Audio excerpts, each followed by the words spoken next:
Okay. To make sure sometimes I've had this recording go on, and I thought it was recording and it never was. So, shut the door. Oh, good evening, everyone. I'm Dr. David.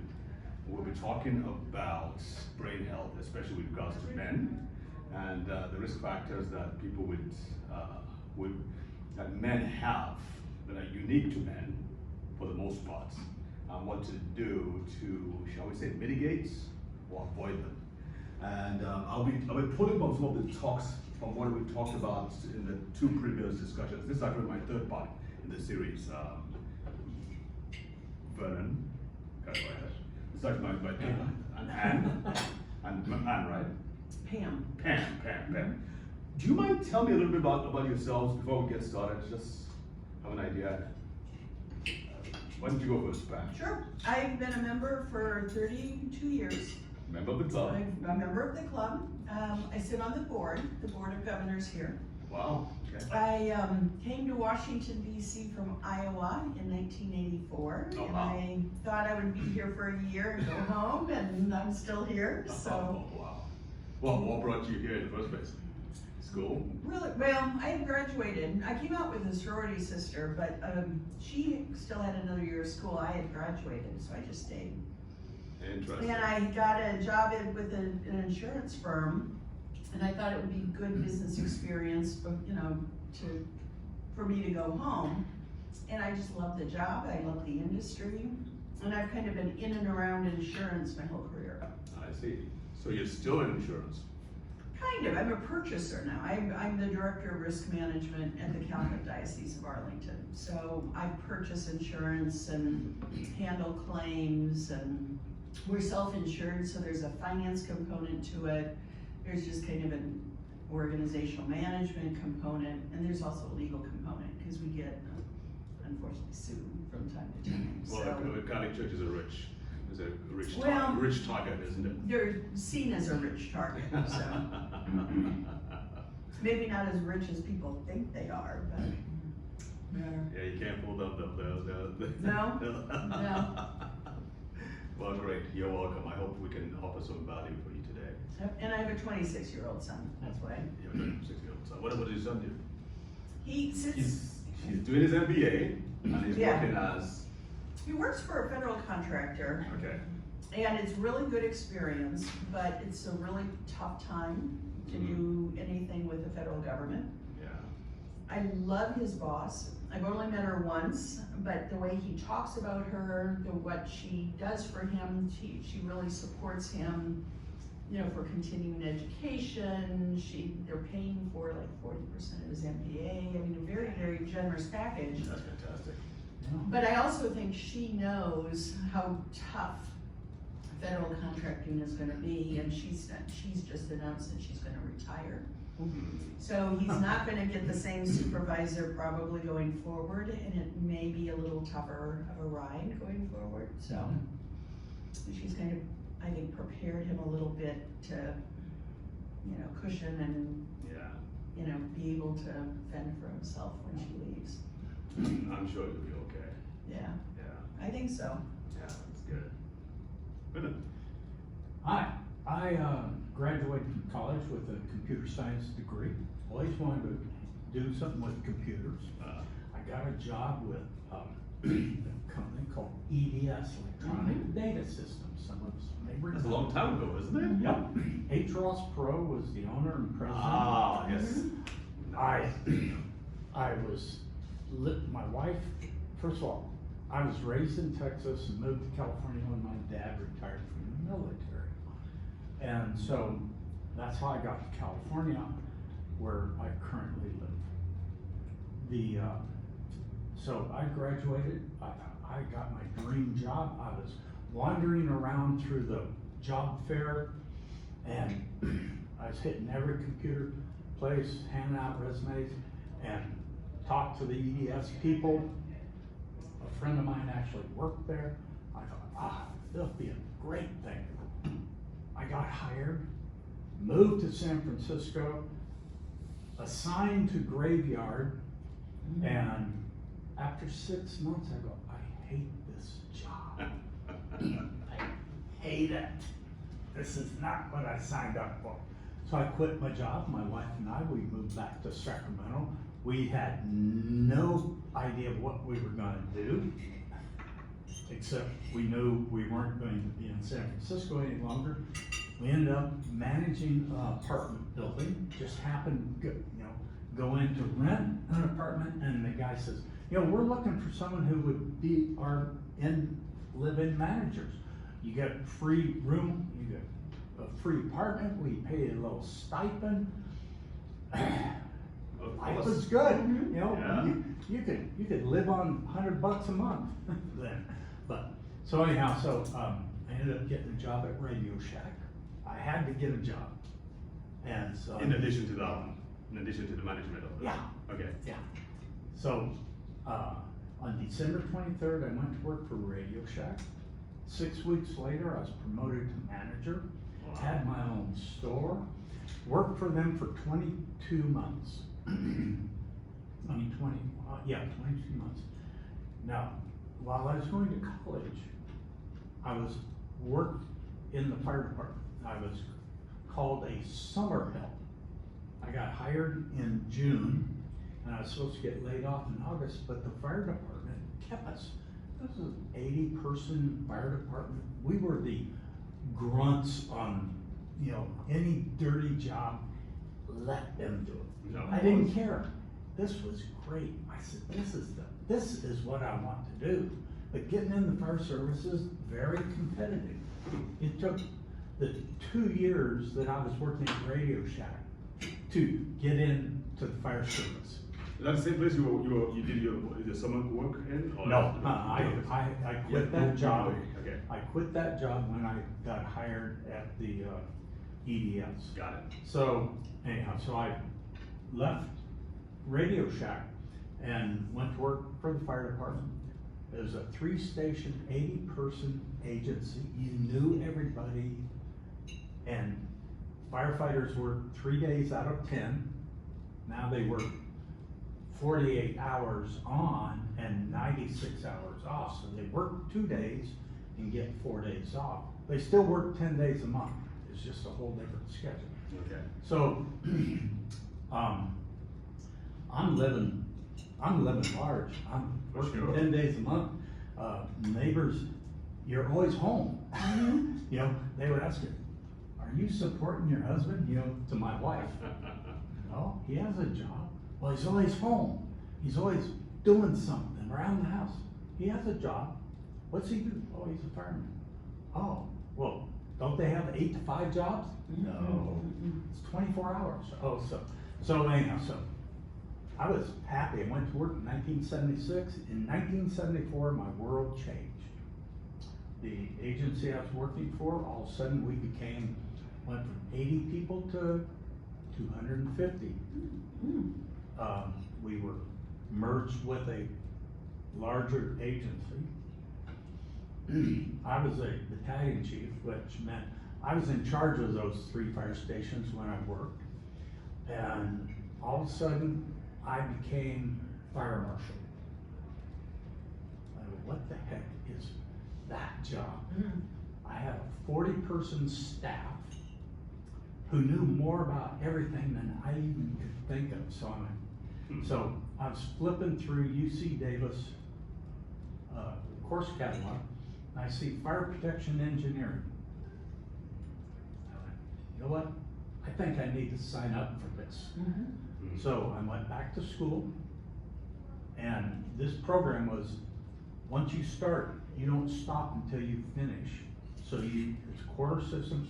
So I went to school for 24 months. Wow. Except for little, breaks in the quarter system. And so got my fire protection engineering degree. I'm not a registered fire protection engineer because I said to myself, why do I need this in the fire service? I don't need to be a PE, professional engineer, but I got the knowledge. So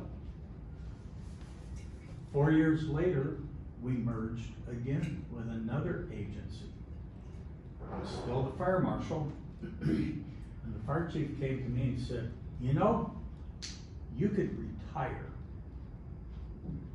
said, oh, I could? He says, yes. And in fact, it'd be a good thing for you to think about, because we need to make room for the new fire marshal. Oh, wow. I said, thank you. So that was September of 2001. So I'm looking at my PERS statement, because Public Employees Retirement System, I said, yeah, says I can retire. I filled out the papers, and my shop steward for all the fire prevention people came in, he goes, what are you doing? I said, I'm getting out of this outfit because the fire chief suggested that I retire. He goes, he can't do that. I said, well, you know, I'm at the at-will area in my life because I'm an assistant fire chief. He goes, oh, so what are you gonna do? I said, I'm going on vacation for a couple of weeks. I'm gonna ponder this. He says, don't retire yet. Wait till January 2nd. I said, okay. So I put in a vacation. I went on vacation until January. Then I retired in 2002. Now I'm 51 years old. I've always been busy. I've always had a project. I've always had something to do. So my wife and I sold our house, bought a project house, so that took 6 months of my life right there. Redoing, living in a project, rebuilt this house, didn't rebuild it, but tore it up room by room, remodeled it. Brandon was off, he was in college. So after that, 6 months, I'm standing there in the middle of the house doing circles. What do? I need something to do. And the whole time I was doing this, my phone was ringing from people I knew in the consulting world. Hey, come to work for me. No, thank you. Goodbye. Come to work for me. No, thank you. Goodbye. No, thank you. Goodbye. After I finished my house, and I still live in it today, we remodeled it again 7 years ago. And so this time I didn't do it. I didn't do anything except pick up a pen and write checks. That was mine. So anyhow, one day. Maybe that's where you got your arthritis from. Yeah. Yeah. Writing so many checks. Yeah. So a friend of mine called me. He says, you know, I really need some help and guidance on a project. Can you help me? I go, okay, you caught me at a weak moment. I will come and see you and do this. He says, okay, it's in Kirkwood, California. I had no idea where Kirkwood was. I had to look it up on a map because we didn't have GPS. So I looked it up. It was a ski resort in the Sierra Nevada mountains. He says, we have 2 projects up there that need someone to go up there and kick some butt. He says, I know you can do this, and you'll need to be there 3 days a week. He says, so we have a place for you, you can stay, just need to be there and motivate our contractor and the subs. Okay, that was 3 years of doing that. Because this building season in the mountains, because of it, up there, there's an agency called the Tahoe, TPRA, Tahoe Regional Associate. Anyhow, you can't have anything run off into streams, gutters, meadows, so any construction work has to grind to a halt. So that took 3 years to finish these buildings. So I said, you know, maybe I should do this for myself, because my phone kept ringing. So I went, incorporated a business, got my insurance, rented an office, hired some staff, hired my wife. I started a consulting firm, and I had that for 13 years, and it was very successful firm. We went from literally 0 clients to 30 clients and 8 full-time staff. Wow. And we kept that. And we worked from Tracy, California, which is in Central Valley, up to, Weed, California, which is going up towards northern border, up to, in El Dorado County, which goes all the way up to the California-Nevada border, and over to Napa. That was our area. And so was all construction work? It was all fire protection. Oh, fire systems. protection. Yeah, so we were fire protection specialists. We reviewed projects, inspected them, worked for building and fire departments, government and clients. We didn't work for Dr. David. If you came to us, we would not work with you because you weren't a municipal agency. So we kept in a bubble and very successful. And I was on a project in Newport Beach, Southern California, and it had been going on for about 18 months, and we were still going to be there for a while. So I had dinner with my work colleague one night, and I said, you know, I'm not renewing any contracts effective July 1st. He said, well, what are you gonna do? I said, I'm retiring. It's time. I've been here doing this 13 years. I wanna slow down.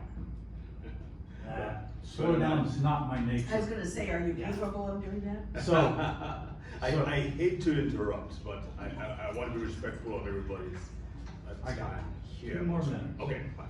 Okay. So, the next week, the owner of the company that I was working for shows up, says, let's go to dinner. He makes me an offer to buy my company. I said, sure. I said, send me the stuff. Here's my attorney, here's my accountant. We'll work out a price. Everything will be good. And so, what he didn't say until the day when I was signing the final papers, I said, what's this NDA for? He said, oh, you can't work for anybody for 3 years. You can't work. Well, in the fire space. In the fire space. In what I was okay. consulting. Okay. Within 300 miles. Oh. I said, ooh. I said, he said, so you have to come to work for us, which I knew. 3-year commitment. So at the end of 3 years, I packed my office, I was walking out, and my boss, he followed me out the door. He says, where are you going? I says, I'm going on vacation for the next month, because I won't be coming back. He goes, what do you mean? I said, my contract's up. He had no idea. He goes, okay, bye. Before I got home, my phone rang. He said, send me a proposal. And I worked for 7 more years for him. And I quit in the middle of COVID. And since then, the principals of that firm spun off, started their own firm. I recently went back to work part-time as a fire protection engineer for their staff. And so, while I sit here in Washington, D.C., I can still work on work. And that's what I was doing just before I came here. So, anyhow. Wow. I'm still working. Only because you want to. Only because I want to.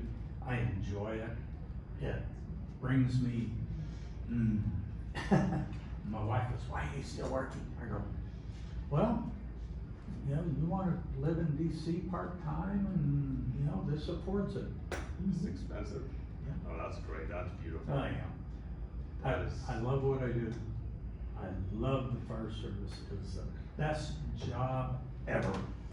Well, I gotta tell you, that's amazing. I mean, very few people can say that at your age, or that even during while they're in active service, that they really enjoy their work. And it keeps this.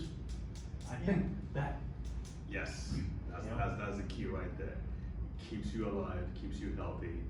I think that's more important than anything else, whether it's diet or exercise. I think that's probably more important than anything else.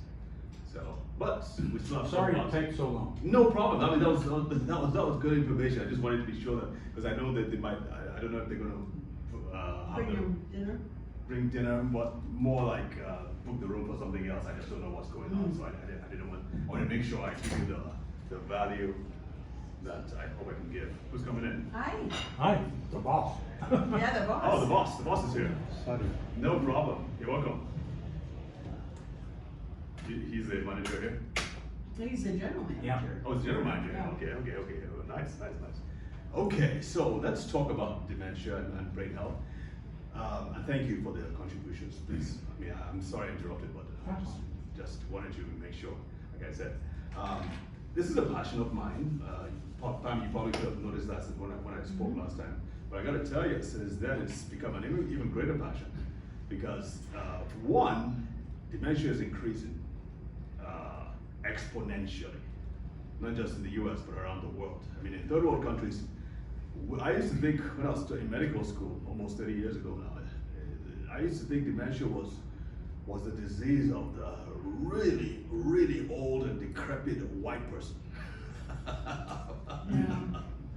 Now we're finding out it's worse among black people than it is among white people. Much worse.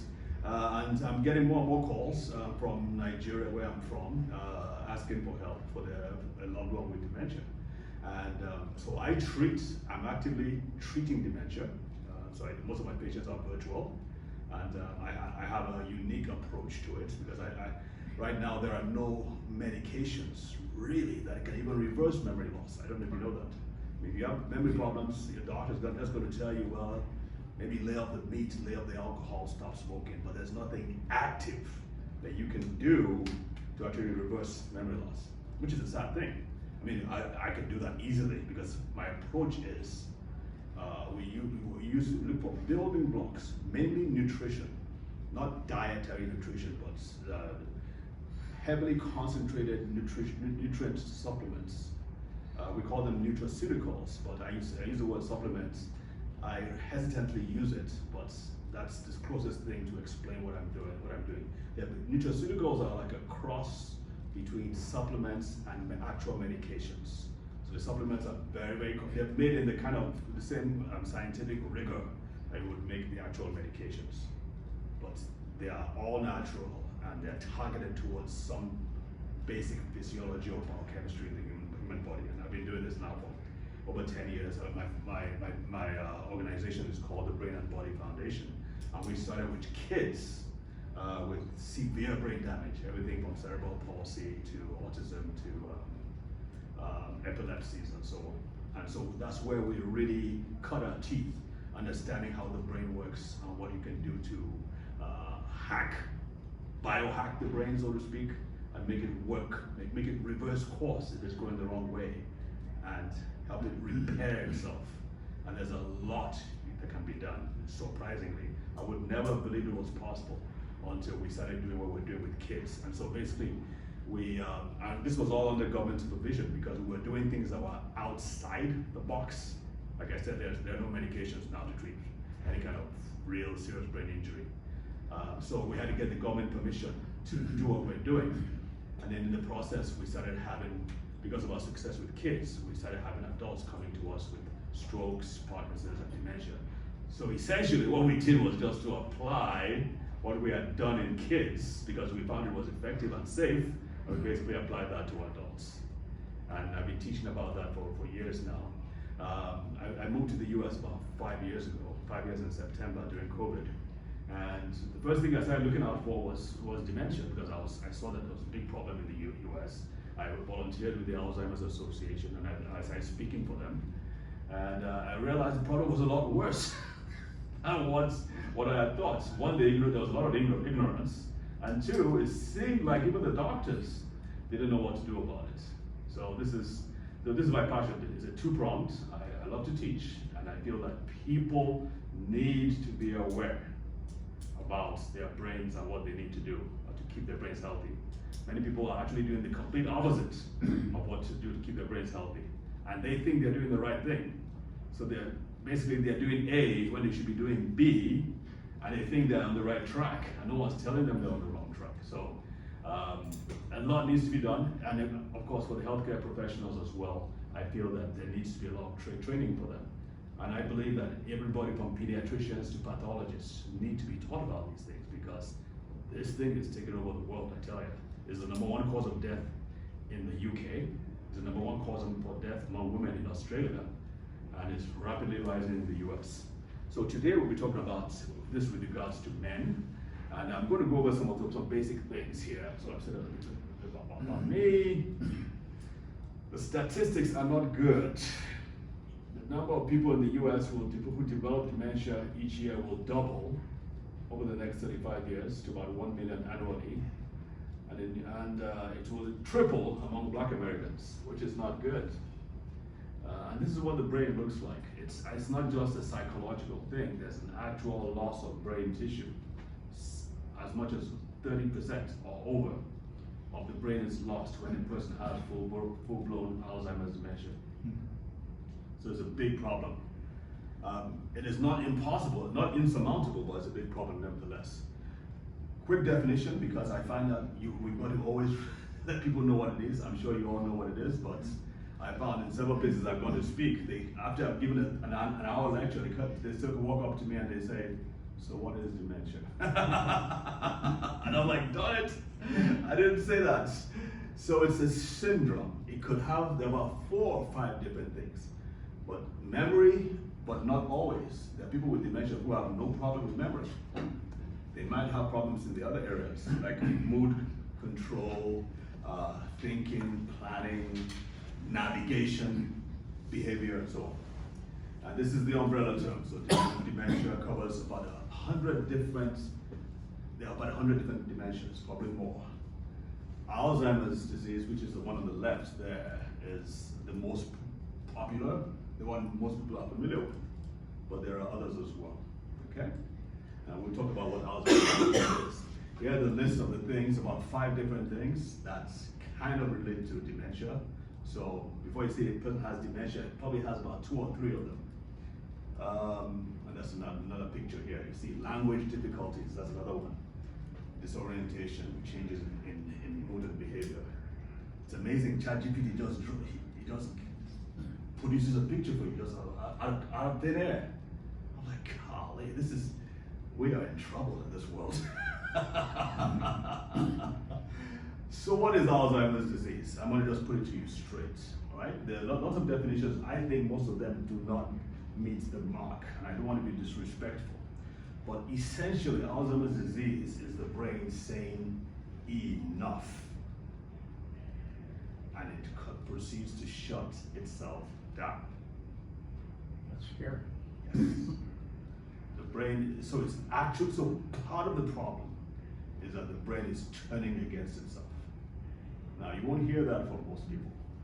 Most times you will hear that it's a disease, it's a kind of dementia that's caused by amyloid plaques. Have you heard that before? Mm-hmm. And the amyloid plaques suddenly appear and then they spread and they eventually, the amyloid plaques are the ones shutting the brain down.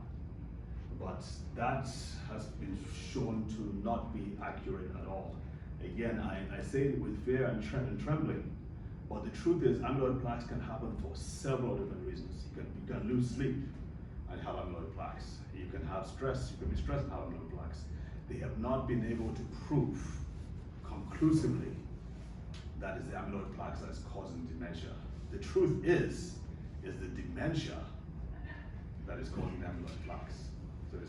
So we've gotten it all backwards. So I'm going to explain a little bit more about this. But essentially what is happening is that over the course of time, and we're talking about decades, usually in your 30s and 40s is when this thing begins. And it's as a result of greater, I use the term attacks. So attacks meaning damage, insults, deficiencies, and so on, and not enough protection. So greater attacks, fewer protections, and you see the brain shrinking to what it is there. Okay. And that's another picture here. So the goal, if we're going to get it right, and the topic has been keeping your marbles. This is what I talk about throughout Baltimore and throughout the state of Maryland. And the idea is this: you need to know what are the things, where these attacks are coming from, and these are different. Today we'll be talking about men, but they vary. For women, we're talking about a whole different set of things. For black people like me, a whole different set of things. For women, for men, for certain professions, it's totally different things. And I feel that it requires that tailored approach to to really help people, rather than just giving them generic information like exercise, sleep better, eat well. I mean, we've heard that all our lives. How much help does that do? Clearly not much help. So in other words, another way to look at it is find out what hurts your brain and avoid it. Find out what helps your brain and embrace it. And then number 3, which is also quite important, is find out what tests to be done to ensure that you're on the right track. Because the first 2 things are more subjective. You need objective measurements. How do we know for sure that our brain is safe and healthy? And these tests are not that elaborate. I can tell you some basic blood tests that you can do to have a decent idea of how healthy your brain is. So it's not that puzzle paper that my doctor gave me when I was 73 or 74. Okay, do these puzzles, do this, and he tells you a string of numbers, read them back, he reads, says, count backwards from 100 by 7, okay? Yeah. And yeah. I mean, that's probably, but by the time you can't do that, it's already far gone. By the time you're unable to do that,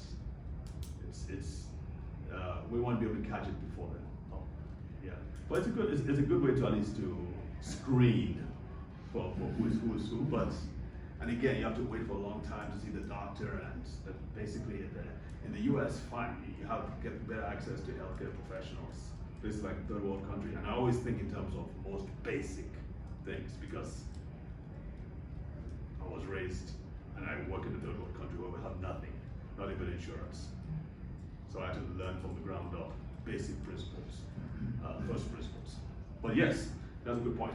All right, so part of what causes this picture here is obviously over time, duration. The more you live in this world, the more your brain is going to be quote unquote deteriorate. I don't want to use that. I hate to use that word, but we are all kind of dying a little bit every single day. And so let's look at this whole picture. You've seen this before, right, Pam? Mm-hmm. All right. So Vernon, this basically let's assume you live 100 years, right? Conception. By the time you're 25. Now, some people say it's questionable for men that we don't really get fully developed until maybe after our 30s. Well, let's just assume this is when the frontal part of the brain that is responsible for judgment, planning, decision making, impulse control. That's the time. It's called the forebrain. It's called the prefrontal cortex. That's when it's fully developed. So 25 is basically the time when there's full brain development. Midlife is when things begin to slow down, as we all know. The problem with women is at menopause is when they begin to lose their estrogen. Estrogen is a very important hormone for the brain. It's probably one of the most powerful protective chemicals for the brain in both men and women. And in some women, there's a significant decline in estrogen. This is why it's so important for OBGYNs to be informed about how to effectively manage a woman going through menopause. As at current counts, only 1 in 5 OBGYNs know how to do that. About 73% of women who go complaining about their menopausal issues actually get relief or satisfaction. But there's a huge problem there, because there are some people who are more genetically prone to have more severe forms or more distressing forms of menopause. And they are most likely the ones who might be set up for dementia in the years to come. So it's very important that we control that. In my clinic too, we do that. I'm not an OBGYN, but I also use nutrients. I know how to use nutrients to help to keep that, to address those things. And it's been very successful. Age 65 is when Alzheimer's disease usually starts. So anything before then is called early onset dementia. Anything after that is called dementia. And by 80 is when 1 in 2 people are likely to have dementia. So that's like the timeline. The thing that stands out in what's going on in the brain as it gets older and older and older are the energy levels. I didn't mention this last time, but did I mention energy levels last time? Oh, I don't remember. Okay. It was a while ago. It was a while ago. So, your 20s, you have 100% brain energy. As life goes on, and this is the normal brain. By 70, it drops down to about 60%. With people with dementia, they find out, they look back over the years and they see that the drop begins in their 30s, so it's a lot steeper than it would be, okay? Now, why do you think that's important? Let me explain. The brain consists, the way the brain works, if you think about this, you have a nation is made up of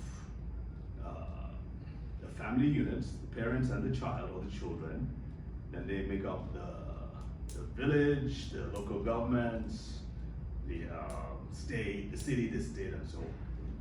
The same way, the most basic part of brain function, before a brain can work, before you see, before you think, before you move your limbs, before you shift in your seats, before you smile, before you laugh, everything that we're doing, as you came in like this, your brain is constantly changing.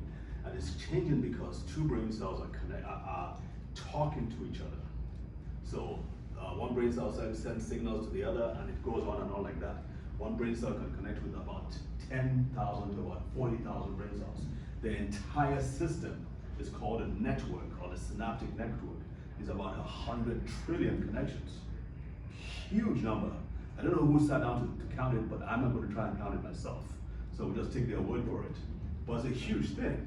And that is how the brain works. And the brain is constantly changing. There's a volcano of eruptive activity in your brain as we're talking. You're hearing my words, you're converting them into images and things that can make sense to your brain.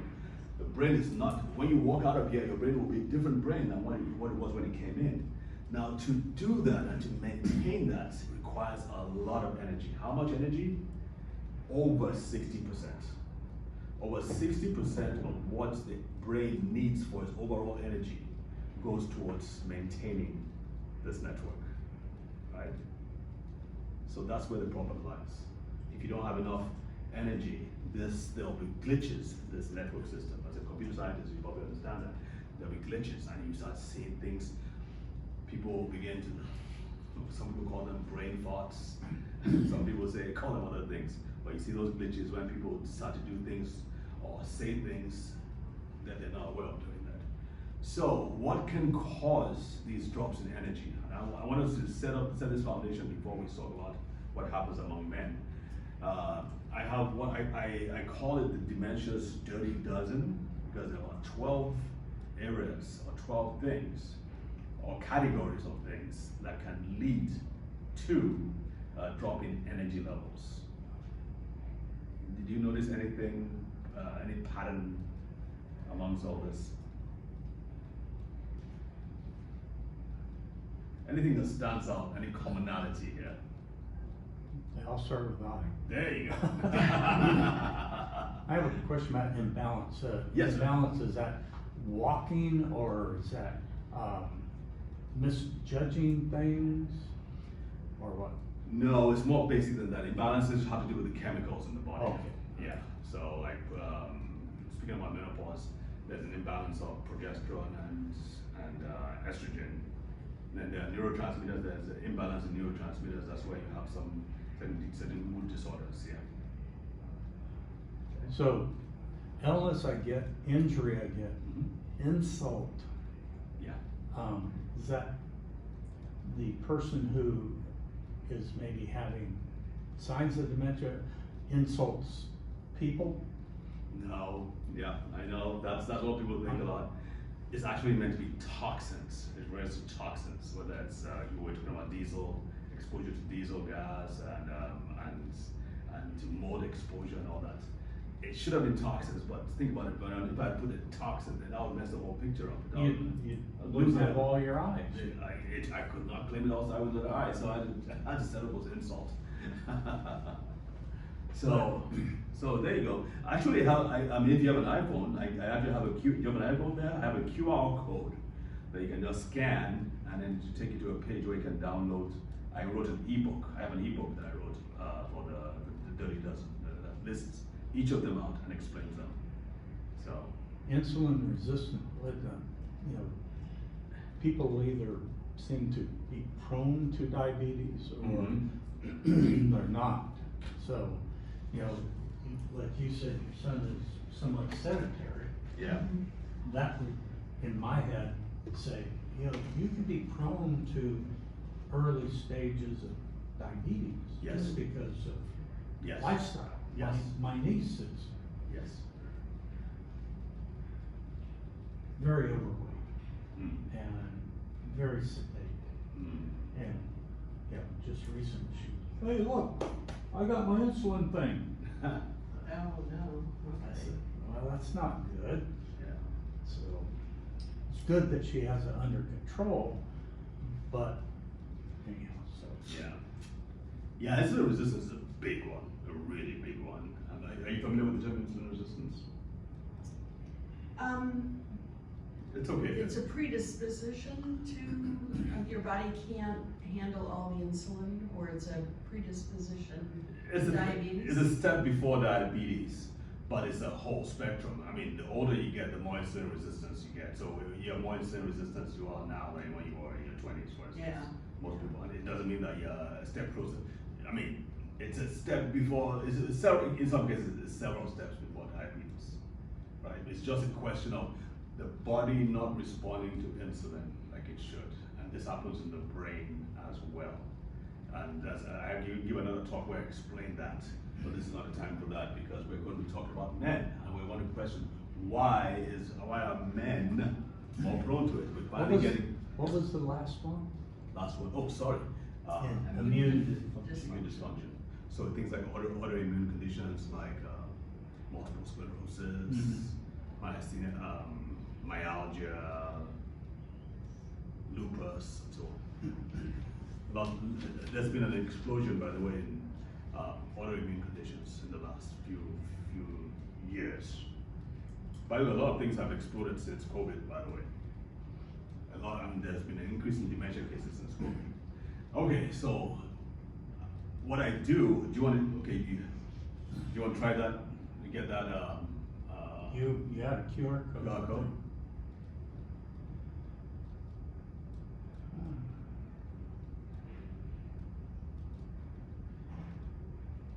Huh. There it goes. To get it? Yeah. Okay, cool. Took it a minute. Okay, so looking at the Dementia Dirty Dozen, we came up with about 5 or 6 things that kind of like stand out. Apparently men have more problems with cardiovascular disease than women do. So higher rates of hypertension, diabetes, heart disease, and of course because we have more abdominal obesity just simply means that fats, because of our hormonal differences, fat builds up in our gut more than in women do. And fat buildup in the gut is a very, very bad thing. It's an active form of cause a lot of inflammation, and that inflammation carries over into the cardiovascular system. The other problem with us, obviously, is that we are not very good at taking our medications or seeking help when we need to seek help, right? So that's a problem. Mental health problems. We don't tend to recognize. We just think it's low stress. We don't look for help like women do. We are more prone to abuse alcohol and abuse substances than others are, than women are. We use that to dull our pain, especially if you're in the military. And I'm ex-military, so I'm very familiar with that as well. People, whether it's physical pain or emotional pain, there's a lot of drug use and a lot of alcohol use, both legal and illegal. Another thing are the trauma and concussions. And I mean, people can relate to this. I mean, but we know with CTE, there was a movie that came out with Will Smith a few years, is that like a decade ago or so? The Nigerian physician, by the way, he is the one who discovered CTE. Did he discover CTE or he made it more? He popularized it. CTE, everybody knows what that is? Yep, they made a movie about him. That's So it. I've That's forgotten it. what the name of, I think it's concussion. That's it, with Will Yeah, Smith, yes. yeah. Yep. He was a Nigerian physician, and CTE is called chronic traumatic encephalopathy. And basically, it happens after repeated blows to the head. It doesn't have to be physical blows. You see, a helmet can only help so much, so far. And it's very important. People have to wear helmets, there's no question. But the helmets don't protect against those acceleration, deceleration, sudden twist of the head motions. Nothing protects against that. And those things can cause very tiny tears, minute contusions in the brain that over time, if not well addressed, over time can be a problem in their later years. And we're finding out a lot of these football players, boxers as well, are coming down with memory loss, mood problems, things suggestive of dementia. Maybe not full-blown dementia, but they're dealing with a lot of these problems. And in my opinion, if I was treating them as a doctor, the thing I would do first and foremost is to flood their brains. Literally, their brains should be swimming in it, omega-3 fatty acids. Because the omega-3, first of all, the brain is made of... Is that fish oil? Yes, ma'am. The brain requires, it needs it. As a matter of fact, if you take out all the water in the brain, over 60% is made up of fat. Of the brain is made up of fat. It's a very fatty organ. And 50% of that fat are the omega-3s. So if I were king for a day, I would decree that anybody playing any kind of sport, even including soccer, because they use a head hit against the wall, those kids should be on a regular daily regimen of omega-3 fatty acids. It's just common sense. So if you get too much, will your body just flush the excess? For the most part. So, okay. It's very. So there's no harm to it? I mean, nothing's 100%, but if you take what is recommended, you'll be fine. And then you'll be saving your child a world of hurt. So all these mothers, all these soccer moms and all that, they should be giving the kids omega-3s, at the very least. The other things too that I don't recommend, but omega-3s is the first place to start. Because what it does is that it quells, anytime you have even the slightest tear or slightest injury to the brain, it triggers what is known as inflammation in the brain. The brain goes on fire, and that it doesn't stop after a few days. Sometimes it continues for decades, low-grade inflammation. So it puts the brain in a vulnerable position for a pile-on, so to speak. The kid gets into a spat with his girlfriend, he's in grief, he loses out in the relationship, or he's involved in another accident. On top of what has happened, it just gets worse and worse and worse over time. So the omega-3 you suggest taking omega-3 at a certain amount of vitamins that have their own little IUs and yeah, whatever. So yeah, is it? Yes, I take a multivitamin that have omega-3 in it, but it's not. You just get a token amount. I would recommend you get the separate omega-3s that have, and there are two main things you look for: the DHA and the EPA. And you need both. And you need at least 2 to 4 milligrams a day, 2 to 4,000 milligrams a day. DHA, EPA, DHA and EPA. Yes. Can you say that again? DHA and EPA. and you also said a certain amount, 3 or 4. 2 to 4,000 milligrams, Oh. 2 to 4 grams a day. That is what is recommended now. And this act as building, they don't just address the inflammation, they also act as building blocks for the brain to repair itself and to continue to renew and rebuild itself. Okay. All right. Now the question now is where to get the right kinds from. I usually recommend some because they're the ones that we've been using for the kids in our foundation. So I always recommend specific ones we recommend. And probably will be another list of supplements that we have on our page. And many of them you can get from Amazon, but omega-3s is from another company called Zone Living. I was going to give it to you, zoneliving.com. I get all my vitamins at a health food store, not at the supermarket, so I may be paying more, but, you know, I'm just gonna be frank with you. Omega-3 is a special class of things that very few companies get right. Very, very few companies get right. You might just be taking something that isn't gonna work. so just order from Amazon? I gave you the website, Zone Living, Okay. zoneliving.com. All right, so another biological factors, we have increased risk-seeking behavior. Guys do things for thrills, obviously.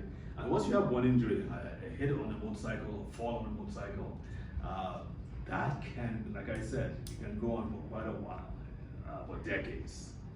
As we grow older, testosterone, which is our dominant hormone, estrogen is dominant hormone in females. Testosterone is very important for thinking and for brain protection. Obviously, that declines as well. So if I feel, when I'm treating patients or when I'm consulting patients, if I feel that, and I usually do, if I feel that they need to have some kind of support with hormonal health, I add that to my regimen when I'm treating my patients, because it's very important. Most brain doctors tend to overlook it, but I tell you what, if you can improve a person's quality of life, if you can help a person feel better or have more energy, help them get out of bed without a headache or without pain, you are doing a world of good for that person. And hormones are the key to doing that. All right, so let's talk about what you can do. So this is where we come to our talk called Keeping Your Marbles.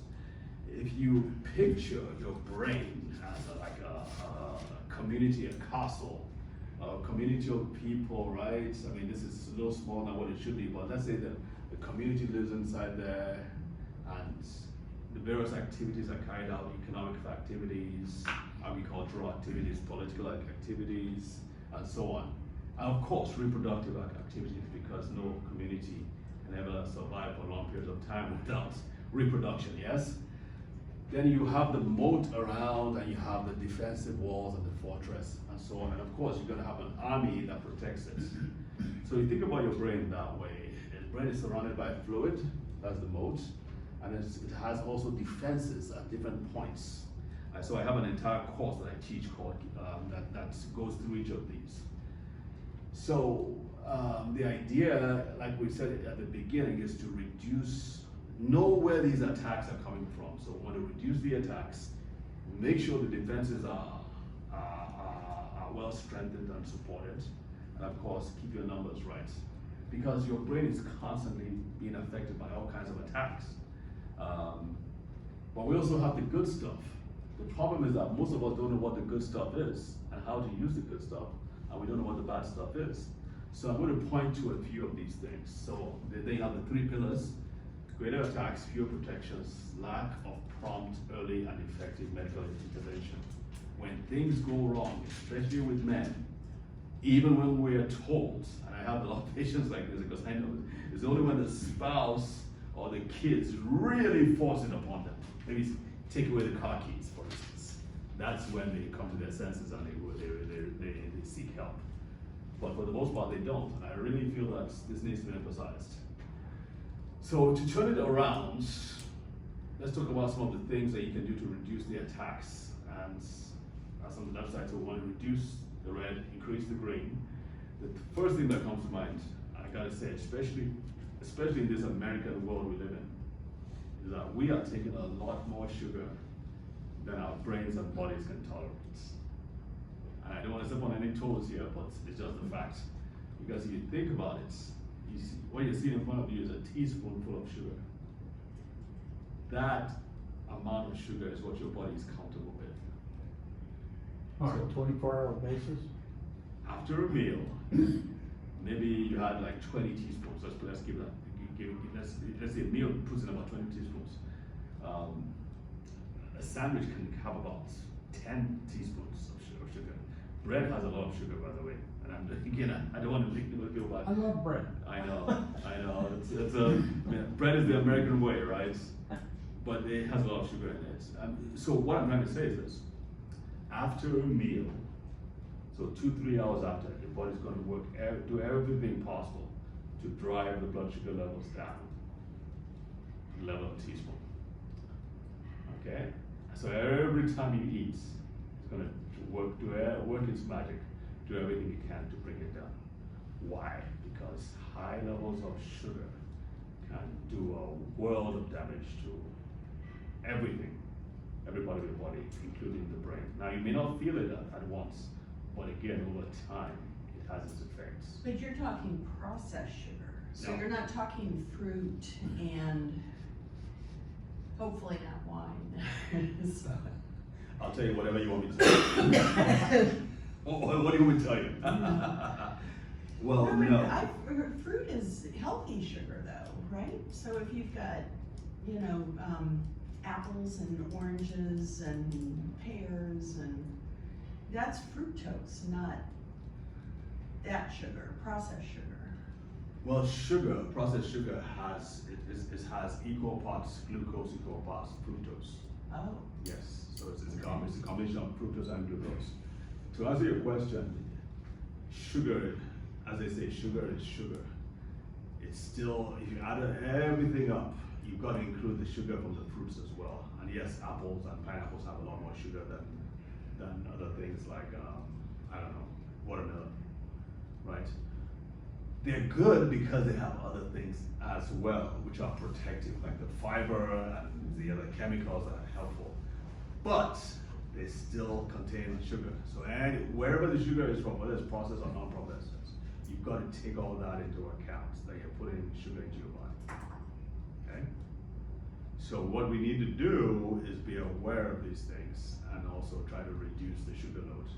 But then also, we want to mitigate against it. So we also want to put chemicals in our body that will help to neutralize or reduce the damage that is caused by the sugar. One more thing about the sugar is that high sugar levels in the brain affects some of the most sensitive parts of the brain, especially the memory centers and the parts of the brain that are working the hardest, like the prefrontal cortex, like I mentioned, with how to do with thinking, planning, and that takes a lot of energy.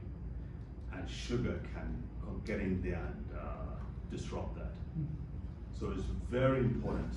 And one of the recommendations that they give is when after a meal, especially a heavy meal, don't just sit down, don't just plop in front of the TV and then veg out. Take a walk. Because taking a walk helps to drive that sugar into the muscles where they are needed and take it away from the bloodstream. You do not want consistently high levels of sugar, especially when you go to bed. Okay? That's why they say sometimes recommend that you eat maybe 3 or 4 hours before you go to bed, because those high levels of blood sugar in the brain, especially when you are asleep, is when your brain is doing some of its biggest work, including the consolidation of memories. It's when you're going to bed and that your brain needs that time to connect and consolidate those things that it learned during the day. So if you have a full meal in your belly, it's going to take away from the brain's work. It's going to take energy away because it's trying to digest the food. And then the high sugar levels are still going to be a problem for the brain too. So it's very important. So what else do you want to do? So speaking about protection, you want to strengthen. So I said you want to strengthen your defenses. That's number 2. And there's a whole bunch of things that we can talk about. I'm just selecting one because of time. And that's why downloading the ebook will help as well. So the Alzheimer's Association came up with a study a few years ago, and they found out that one nutrient, and you probably remember what that one was. vitamin D? Yep. Yeah. One nutrient can reduce your risk of dementia by about 40%. That's insane. That is insane. Just one nutrient. Now think about this. We have thousands of nutrients. So if one of them can do this, could there possibly be other nutrients that can maybe do 10%, maybe 20%, maybe 30%? Surely vitamin D is not the only one. Can't be. but it's just one, and it's probably one of the cheapest ever. And it's shocking that many organizations do not want you talking about this. I was actually warned not to talk about this. Well, if you outside a lot, vitamin D comes naturally from the sun, doesn't it? I mean, that's, you always hear that, go outside and get some vitamin D. Yeah, but you're not going to get, the nuance there is that you're not going to get much vitamin D dressed like this. No, but if you have short t-shirt on, in the sun, But how many people know to do that? well, I'm just, Yeah, I mean, I'm agreeing with you. Yeah. I'm just adding the nuance to it. That just being out in the sun does not mean that you're making, because you don't get it from the sun. You make it from exposing enough of your skin to the sun, enough of your body to the sun. if they would've let me, I would've been in a t-shirt and shorts here. But violate the dress code. But there's so. something that front door that says, business attire. Yeah, no, I hear you. I mean, I hate wearing ties. I've worn enough ties all my life. I started wearing ties when I went to Catholic primary school. Okay. So we had to wear ties from when we were 5 or 6. So like, darn it, I'm tired of wearing ties. I wore ties in medical school. I wore ties as a doctor. I'm like, I don't like wearing ties. I'm sick of it. But you gotta wear tie here too. So, but yeah. So the point is this: people simply, and especially black people, we have the lowest amount of vitamin D because our dark skin acts as sunscreen. Most black people do not realize that. They think it's the opposite. They say, well, because you're dark skinned, you're gonna get more sun. They think about it in terms of black meaning it absorbs heat. Right. But heat and light are two different things. So I have to educate the people in the black community that it's the complete opposite of what you thought. And we tend to, and I'm talking about blacks in general, we tend to avoid the sun. Think about the irony of it all. We need the sun the most, and yet we tend to avoid the sun the most. It's ridiculous. It's all those great mysteries of life. I can tell you from someone who's light skinned, I've had my fair amount of carving from my dermatologist for the they sell skin cancers and stuff like that. Yeah, and that's something we have to be careful about too. But you know what? Some of the dermatologists now say that, listen, part of the problem is that maybe for 9 months, you probably don't have that problem in California, but 9 months of the year, especially in the East Coast, people just stay sheltered, they stay indoors away from the sun, but then when it's vacation, they just go Wild. go crazy and expose every part of the body, and the skin hasn't had a chance over time to build that resilience and build that tolerance to the sun. So they're recommending now that you try to expose in little doses rather than wait until that time and they go, wow. Yeah. That's when the damage really happens because you've not had the chance to, or your skin hasn't had the chance to be exposed. So it's very important. I know it's a tough thing. I mean, people have to be careful, especially if you're white. But I guess there's a common sense way to get the benefits of the sun. And it's not just vitamin D, I can tell you that. There are other things in the sun that are extremely, extremely beneficial to our brains and bodies that we need to be out in the sun for. Okay. All right, so vitamin D does a lot of things. I'm going to add sleep too. One of the things that stood out about men is that they tend to have more sleep apnea, which means that there are times in the night during sleep that the brain is not getting enough oxygen. And we know that one of the killers of the brain is lack of oxygen.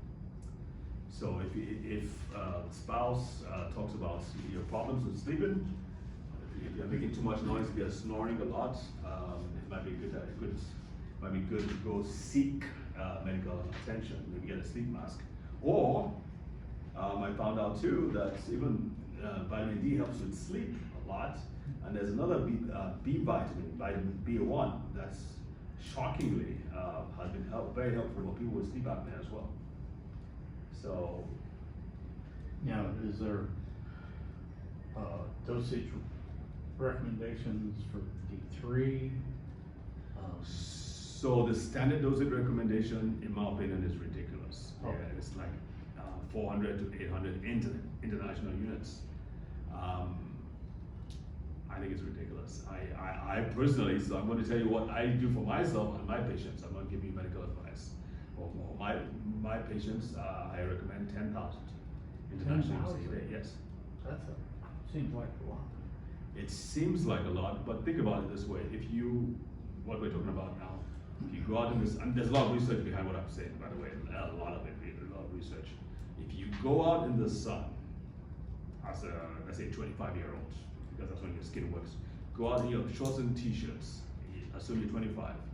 If you stay in the sun for 30 to 60 minutes, you can make between 15,000 and 20,000 within that time. So the question is, if your body makes that amount, then how can it be too much? Okay. Well, how about vitamin B1? Vitamin B1 is I'll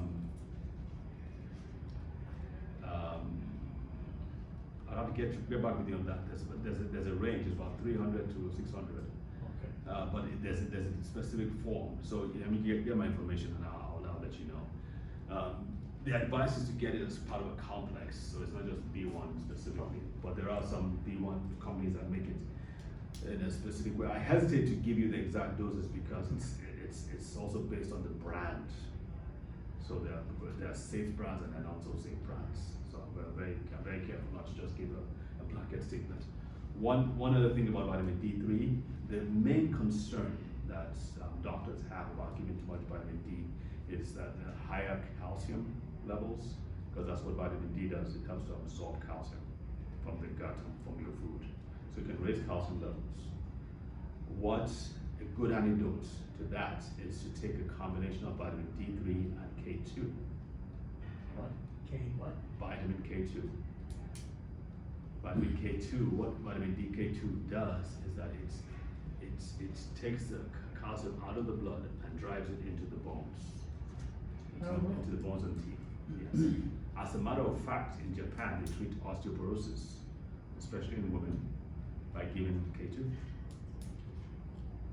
Never heard of vitamin K2. I've heard of vitamin K, Which I've is? never heard of vitamin K2. What do you know about vitamin K? Well, vitamin K is used in some places to correct bleeding. Correct. That's K1. Okay. That's K1. Okay. So the K is actually it's from a German name called coagulation. So they spell coagulation with a K. So yeah, as an anti-clotting, it's a coagulation factor. Yeah, so it helps to clot. Yeah. So K1 is for bleeding. K2 is for calcium. Yeah, and strong bones. Did you have a question, Pam? No. Sure. Yeah, I was just gonna say, when my son was born in 1998, Mhm. he got a vitamin K shot when he was born. Oh, really? Was he bleeding a lot or? Nope, they said, in fact, they put it in his heel, and he said that was one of the normal shots that they gave him. They gave him 10, 12 shots, literally right after he was born. Oh, so. wow. I'd never heard of K, so. Yeah. Well, have you heard of K2 before? No. It's becoming it's actually becoming very important even for the brain as well.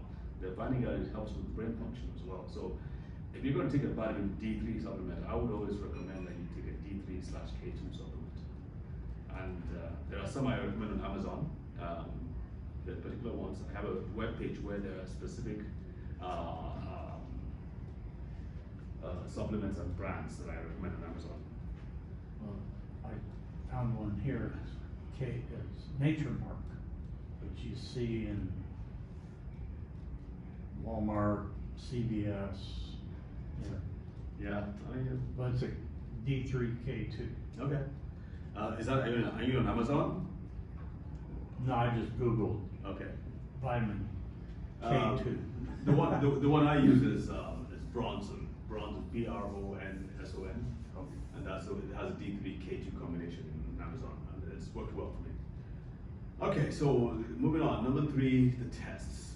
we can do everything right, or we think we're doing everything right, but the only way you know for sure that you're doing the right thing is if you test. So there's a series of tests that I recommend. I think, did I mention that last time? So I don't think I have them here. But bottom line, you want to test to make sure that your sugar levels, HB1A, and then you got to do the fasting.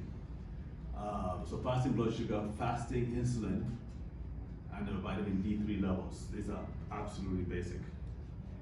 Then there are other things too that I recommend there's one called homocysteine levels, which is also important for the brain, vitamin B12 levels, hormone levels, especially estrogen, progesterone, testosterone, and thyroid hormones, because thyroid is very important for energy. Well, if your thyroid died, Sorry?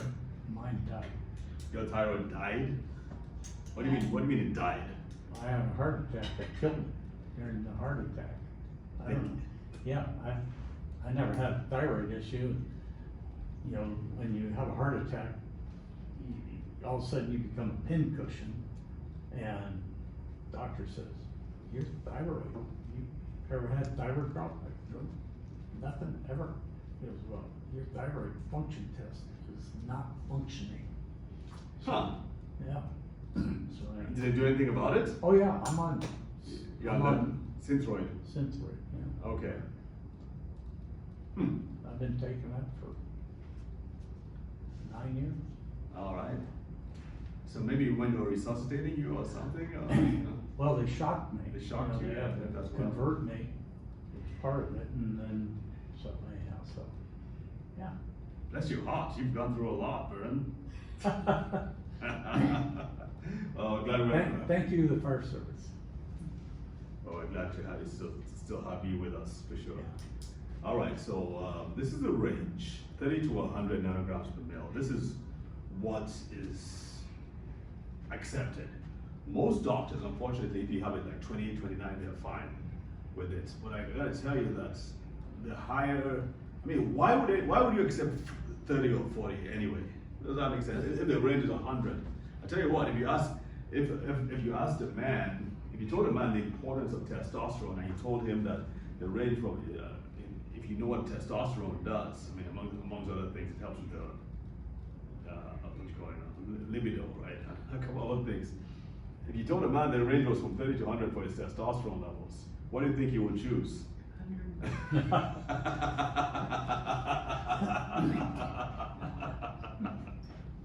My son would choose 120.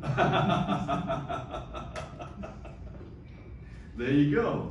So why would anybody be so comfortable? So the truth is, at 30, that helps to prevent osteoporosis. It helps, I mean, it's the bare minimum. How does that relate to IU, the international? So IUs are the blood levels. No, sorry, this is the blood levels. IUs are the dose you find in the tablets. Okay. Yeah. So this is the value you Oh, so that's if you had a vitamin D3 blood test, these are the normal ranges that you would be, okay. Correct. Yeah, correct. Now, having said that, sleep doctors who understand this, they found out that when they're treating sleep problems in their patients, they don't get good results until they go over 60. Right? There's a menopause doctor I know of who does not get results until the levels are over 70. So this is very important even for menopause as well. I mean, the point I'm trying to make here is that the closer you are to 100, I would say the better. There's very little downside and lots of upside to it. Mm-hmm. Especially if you take it along with, take vitamin D3 along with K2. That way you are almost completely nullified any downside. Okay?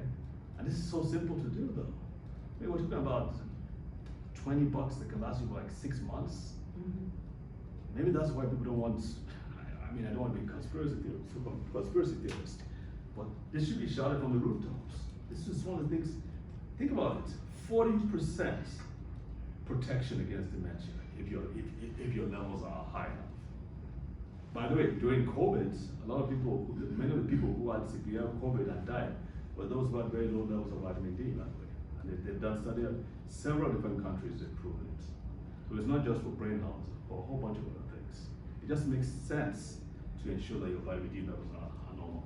Okay, so we kind of like looked through the list of things that affect men. Just was wanting to bring it up again. We also have a web page that's, if you want to scan that as well. This has the research backing everything that we talked about. When I'm treating, so everything I've talked about so far has been prevention of dementia. When I'm treating a patient who has full-blown dementia, we have to attack it from several different angles, not just one. So we talked about energy in the green. We also have to address blood flow. We also have to address the hormones. We talked about that, the immune system, the digestive system, and we also have to address toxicity. Some of them do have toxic problems. Some of them might have even tooth problems. By the way, did you know that a lot of tooth infection, especially chronic tooth infection, can cause dementia? Tooth decay, tooth problems can cause dementia. So it can cause heart disease as well. So it's very important when we're treating patients to look at the teeth as well. Anyway, point being, it's really important to take a whole 360-degree view rather than just giving one pill that's going to address one tiny aspect of the disease. There's no way you're going to get this patient recovered. I have a patient, for instance, now, I have this testimonial. Her son calls him from Nigeria, and they send me the MRI report, and it shows global, number one, global cerebral cortical atrophy. What that basically means is that the brain has shrunk significantly. And then you don't want to see atrophy and cerebral in the same sentence. You can see muscle atrophy, that's something else. But brain atrophy is, I mean, you're talking about, that's it. No doctor is going to take that and say that he's going to help. But we started treating, and again, I used the same approach here. I addressed several different things. I didn't use everything at once, but I addressed several of these things. And now, the lady is now, she was bread-bound. She couldn't feed herself. She didn't recognize anybody, couldn't speak. Now she's walking around, feeding herself and speaking, all within a month's time. Wow, that's a short period of time. That's what we come to expect from all those hundreds and thousands of kids that we're working with. The truth is, if we didn't get results within 2 weeks, they wouldn't come back. Because these were parents who are, like I said, they were the poorest of the poor, they were very low income, and they had come from long distances. So if we were going to help them, they would have to be able to see positive results quickly, and that would encourage them to come back to us. So we wanted them to come back. We needed them to come back. So if we're going to get them to come back, then we had to get it right. And that's how we figured out how to address these things. And then when it comes to adults, we basically apply the same principles. And we have the same expectations too. If I'm not getting results with my patients, but it doesn't matter what it is, whether it's dementia or Parkinson's or strokes, if the caregiver doesn't come back to me and say he has improved somewhat, by the 2-week mark, I'm changing things. Because if you're getting it right, you should see results very quickly.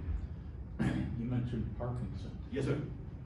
So you've had some success in stabilizing Parkinson's disease, or what? I have. I gotta tell you, it's more difficult to treat than dementia. Dementia is like a walk in the park, but yes, we can we address Parkinson's. It takes a lot. It takes more, from what I've seen. It takes more resources, more medications. How about tremors and stuff like that? People have Yep. tremors, hand tremors and stuff like that. It's all nutrients. There's some underlying nutrient deficiency that needs to be addressed. Doesn't matter how bad it is. Okay. Yes, sir. Okay, so what we want to do, to round up, what we want to do is that most people, like we've kind of stated over and over again, most people, especially those who eventually succumb to dementia and other brain disorders, have low energy levels in their brain. What we wanted to do is go from that to this. Isn't that cool? Yeah. And there's a way to do that. So we need your help. Like I said, this is a passion. I want to take the word out. I want to be able to speak in different centers and show them this, because there's that huge need and that huge gap. So any suggestions for us? Do you do Zoom meetings? I do. Yes. I'll put that's my information over there. I do Zoom meetings. Yeah. I need I don't know if you know about Brightview Senior Living. They have a That's a, senior living. Yeah, they're all over the East Coast. They've gotten me to speak in the different centers, but I think there's a lot of work to be done. A lot of work to be done, not just among the lay people, but among the healthcare professionals, like I said. So with that, conclusion. Any questions? Thank you for listening.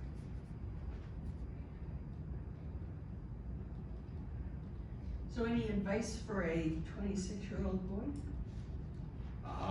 Young man who sometimes acts like a boy? I would say take your sleep seriously. If you're going to be drinking alcohol, I would say make sure I would say he needs to be on supplements no matter what. Everybody should be on some kind of supplements where we're just facing too much in terms of pollution, both in the air and the water and the food. What do you think of protein? He adds protein powder to a lot of his food because it's supposed to help with muscle mass and it's supposed to build strong bones and all. And I think it does to a point. So protein is very important. The problem with so without knowing what kind of protein powder he takes, some have a lot of sugar in them, unfortunately. But protein, yes, is a big issue, especially as you get past the 50-year mark. I mean, if he's doing that now, it's a good thing. Does he work out too a lot? well, he does. He used to do more, like strength training and stuff when he was in high school and college. Now it's kind of when he has time and he does a lot on the computer. He's a gamer, so he's sit on the couch. He's a what now? Gamer. He's a gamer. Yeah. Got it. he plays computer games with probably other people that are connected Around the same- world. Yeah. Yeah. So he's playing with people, that he doesn't know, but they're all engaged in the same. Yeah. It's hard to give those couple of advice, but I would say need your vitamin D. The omegas. I mean, even if you take the multivitamin at this stage, you'll be fine. Fine for the meantime. I don't think he takes really any pills, but It's gonna be hard to convince him to. I think they do a lot of, he's in school, she's in school, and he's relatively new to the workforce, so he's not a highly compensated employee. They have a lot of rice. They have chicken and rice, beans and rice, Yeah. fish